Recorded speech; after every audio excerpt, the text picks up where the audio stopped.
Qui est plus fort entre Loki et Bunny? Vous allez me dire qu'on ne connaît encore rien de Bunny, mais écoutez l'analyse jusqu'à la fin. On va être clair. Julian Loki n'est pas juste un joueur prometteur, c'est un génie que l'auteur a littéralement cheaté. Certains ne comprennent pas à quel point ce personnage est une anomalie maîtrisée.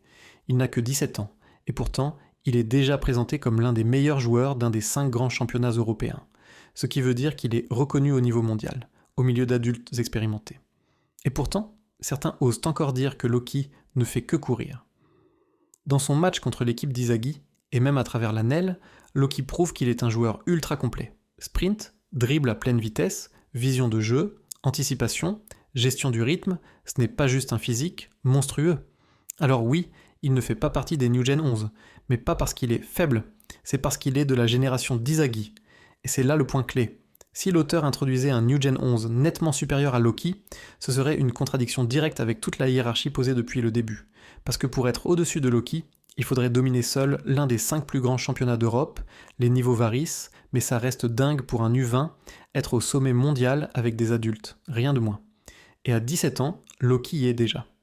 Donc oui, je le dis sans trembler, Loki est largement au-dessus de Kaiser, Sai ou Lorenzo, et probablement même Bunny, sauf si Bunny est capable de résister un temps soit peu à des légendes comme Lavigno ou Chris Prince sur un vrai terrain pro. En l'état, Loki, c'est le vrai standard mondial. Le reste, c'est encore du potentiel. Lui, c'est déjà du concret.